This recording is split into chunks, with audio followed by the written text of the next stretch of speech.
नमस्ते दोस्तों, आप सभी का मेरे कंस्ट्रक्शन से रिलेटेड टॉपिक में स्वागत है। दोस्तों, आज मेरा टॉपिक है प्लम्बिंग और ड्रेनेज का काम कराते वक्त आपको क्या क्या सावधानियां बरतनी है और प्लम्बर पर क्या क्या ध्यान देना है, क्योंकि प्लम्बर जल्दबाजी के चक्कर में काम खराब कर कर चले जाते हैं और वक्त के साथ साथ आपको घर में स्माइल और गंदी बदबू और घर में पानी लीकिंग की समस्या से जूझना पड़ सकता है। इसलिए समय रहते आपको ध्यान देना पड़ेगा कि प्लम्बर आपका काम सही से कर रहा है या नहीं।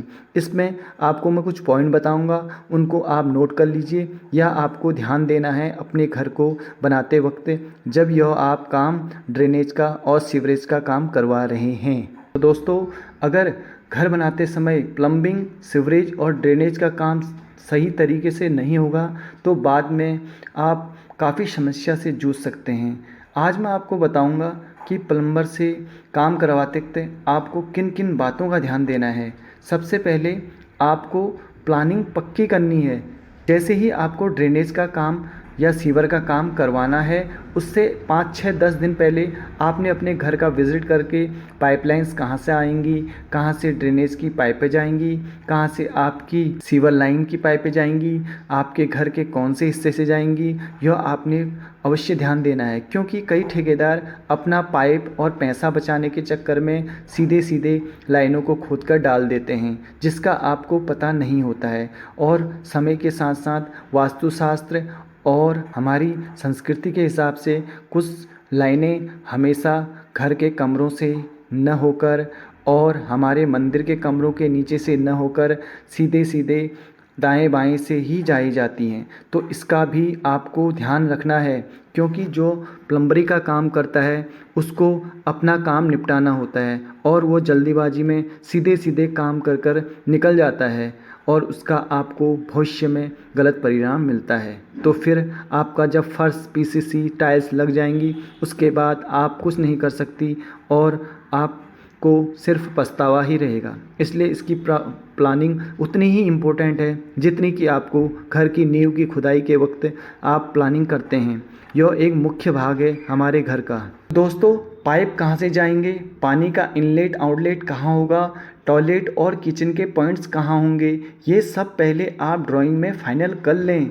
और ध्यान रखें कि गंदे पानी की लाइन और साफ पानी की लाइन एक दूसरे से दूर रहें, क्योंकि कई प्लम्बर यह साथ साथ डाल देते हैं जल्दबाजी के चक्कर में, क्योंकि उन्हें खुदाई 2-2, 3-3 फीट तक करनी होती है, जिससे वो अपना लेबर बचा लेते हैं। एक साथ खुदाई करते हैं और ये पाइप एक साथ डाल देते हैं और अपनी लेबर और पैसा बचा लेते हैं। नेक्स्ट पॉइंट आता है, अगर आपने अपना घर का ठेका विथ मटेरियल दे रखा है तो पानी की लाइन के लिए जो मटेरियल्स आता है, CPVC, UPVC, PPR पाइप जो लें वो अच्छी क्वालिटी के लें, क्योंकि यह आपको चूना लगा देते हैं और नकली और डुप्लीकेट पाइप डाल देते हैं, जो कि वक्त के साथ साथ चोक और फट जाते हैं और उससे आपका घर काफ़ी नुकसान हो जाता है।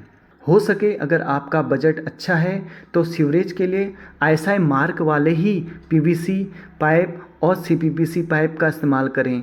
पाइप जोड़ने में अच्छी क्वालिटी का सॉल्वेंट सीमेंट ही लगवाएं, क्योंकि जहाँ पर जॉइंट होते हैं वहाँ पर अगर एक लीक रह गया तो फिर उसका आपको पता नहीं चलेगा और वक्त के साथ साथ वो लीकेज बढ़ता जाएगा और वहाँ से आपका पानी का रिसाव होगा। घर में काफ़ी प्रॉब्लम्स आएंगी, क्योंकि इसके जो पाइप्स हैं, जॉइंट्स हैं, इनमें काफ़ी वैरायटी है मार्केट में, डुप्लीकेसी भी है और आपको ब्रांड के साथ ही जाना है, क्योंकि यह ज़मीन के अंदर गड़ा है जो कि आप देख नहीं सकते। एक बार खर्च आएगा मगर आपको निश्चिंत हो सकते हैं। नेक्स्ट है ड्रेनेज का ढलान। यह उतना ही इम्पोर्टेंट है जितना कि आपके घर में अन्य कोई काम, क्योंकि कुछ लोग ड्रेनेज का ढलान नहीं देखते हैं, सीधे सीधे पाइप डाल देते हैं।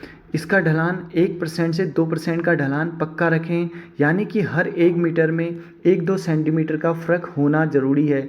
इसलिए ज़्यादा ढलान होना तो गंदगी पाइप में अटक सकती है, इसलिए कम ढलान होगा तो पानी रुक जाएगा और बदबू ज़्यादा आएगी।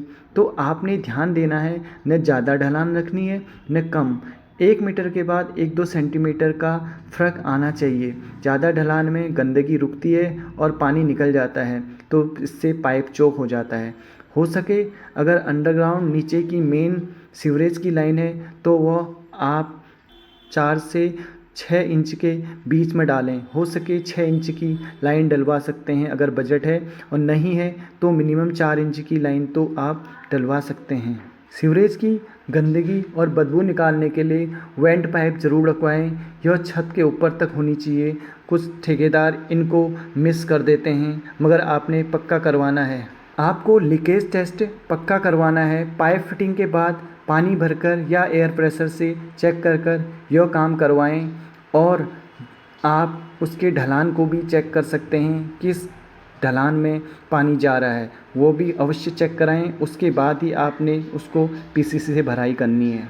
और एक काम अवश्य करें, हर 15 मीटर पर और हर मोड़ पर सफाई के लिए मेन हॉल और क्लीन आउट पॉइंट्स पक्का रखें। यह कुछ ठेकेदार नहीं करते हैं और हमेशा जोड़कर चले जाते हैं, फिर आपको इसमें चौक की समस्या से गुजरना पड़ता है। 15 मीटर में एक अवश्य मेन हॉल और ढक्कन मजबूत और सील्ड होना चाहिए, यह पक्का करवाएं। जब भी आप इनके बीच की डिस्टेंस में चैम्बर बनवाएं, उस चैम्बर में हो सके तो वाटरप्रूफिंग करवा लें, क्योंकि वहीं से ही सीवरेज का लीकेज हो जाता है और पानी रिसाव कर आपके घर में बदबू मारता है। तो यह काम अवश्य करा लें, फिर यह बाद में नहीं हो सकता है। फाइनली आपको चेक करना है, काम ख़त्म होने के बाद खुद जाकर देखें पानी का फ़्लो सही है या नहीं है, लीकेज तो नहीं है, ढलान सही है या नहीं है, और हाँ, मटेरियल और वर्क का बिल ज़रूर देखें, किस मटेरियल्स का, किस कंपनी का और किस दुकान से, ऑथराइज़ दुकान से सामान आया है या नहीं आया है, क्योंकि डुप्लीकेसी बहुत है। इसलिए आपको मैं अवेयर कर रहा हूँ। मेरा मकसद है आप लोगों का जो मेहनत का पैसा है वो सही से लगे और आप अवेयर रहें। अगर आप अवेयर रहेंगे तो आप ठेकेदार को बोल सकते हैं। इसलिए आपको उसके बिल्स और उसका सामान कहाँ से आया उसको पक्का चेक करना है। अगर आपके पास टाइम है तो आप ठेकेदार के साथ जा सकते हैं, किस दुकान से सामान आ रहा है यह चेक कर सकते हैं। मैं तो समय समय पर आपको छोटी छोटी चीज़ें बताता हूँ। यह इसलिए इम्पोर्टेंट है कि आप अवेयर हो सकें और आपको नॉलेज हो सके और आपका घर सही और सुंदर और स्वच्छ बन सके।